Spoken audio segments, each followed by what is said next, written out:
नमस्कार, सादर प्रणाम। मैं doctor Om Prakash Mishra, the Sanket live से। आज हम बात करेंगे वर्चुअल ऑटिज्म के बारे में। लंबे समय तक स्मार्टफोन या टैब पर समय बिताना छोटे बच्चों पर नकारात्मक असर डालता है। ये जानते हुए भी बहुत लोग अपने बच्चों को शांत कराने के लिए हाथ में मोबाइल थमा देते हैं। धीरे धीरे उसको इसकी ऐसी लत लगती है कि वो बिना गैजेट्स के रह ही नहीं सकता।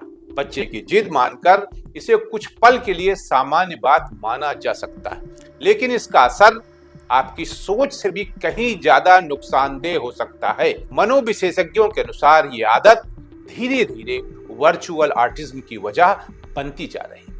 वर्चुअल ऑटिज्म दरअसल स्मार्टफोन, टीवी और टैब जैसे डिजिटल उपकरणों के अत्यधिक उपयोग से जुड़ी एक चिंताजनक स्थिति है। ये एक ऐसी स्थिति है जब 2 या 3 साल से कम उम्र के छोटे बच्चे स्क्रीन के अत्यधिक संपर्क में रहते हैं, जिससे ASD जैसे लक्षण दिखाई देते हैं। गैजेट्स के संपर्क में रहने से उन्हें संचार संबंधी समस्याओं का सामना करना पड़ता है और अक्सर उनके व्यवहार में अजीबोगरीब बदलाव देखने को मिलते हैं।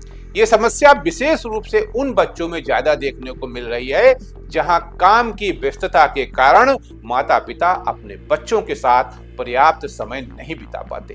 हालांकि वैज्ञानिक रूप से ये सिद्ध नहीं है, लेकिन इस बात को लेकर चिंता बढ़ रही है कि स्क्रीन के अत्यधिक संपर्क से बच्चों की दृष्टि, व्यवहार और संवाद यानी कि बोलने का जो कला है, सिस्टम है, वो प्रभावित हो रहा है। मनोविशेषज्ञ मनीष सिंह कहते हैं कि चूंकि स्क्रीन हमारे दैनिक जीवन का अभिन्न अंग बन गई है, इसलिए हम अक्सर बच्चों को शांत करने के साधन के रूप में इसका उपयोग करते हैं, जो अनजाने में वर्चुअल ऑटिज्म के जोखिम को आमंत्रित करता है। आपको समझना होगा कि आभासी दुनिया यानी डिजिटल वर्ल्ड वास्तविक नहीं है। आप इसे देख व सुन सकते हैं, पर आप इसे महसूस या छू नहीं सकते।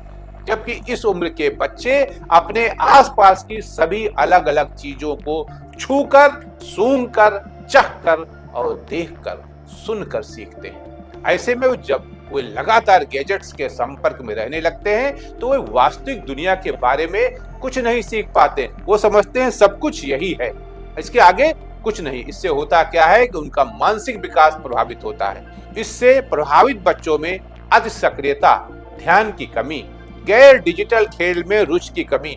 ऐसे बच्चे जो ऑटिज्म के शिकार होते हैं, उनको मोबाइल के अलावा अन्य जो भी साधन है उसमें उनको कोई इंटरेस्ट नहीं होता है। बोलने में देरी, दूसरों के साथ बातचीत करने में अनिच्छा। आपने देखा होगा ऑटिज्म के जो बच्चे होते हैं वो अन्य बच्चों के साथ खेलते नहीं, वो एकाकीपन उनका जैसे जीवन होता है, वो अलग रहना चाहते हैं। उनको बस मोबाइल चाहिए या गैजेट्स चाहिए। चिड़चिड़ापन, अचानक मूड में बदलाव, कभी इसको तोड़ फोड़ देना, कभी इसको फेंक देना, कभी इधर उधर, हर बात में गुस्सा और नई चार्ज सीखने में कठिनाई जैसे लक्षण दिख सकते हैं। ऐसे में माता पिता को अपने बच्चों को स्क्रीन टाइम टच कम करना चाहिए और उन्हें ज्यादा से ज्यादा बाहरी और सामाजिक गतिविधियों के लिए प्रोत्साहित करना चाहिए।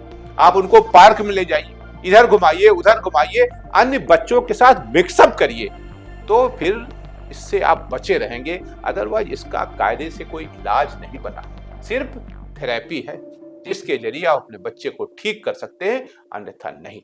आज के लिए इतना ही। नमस्कार।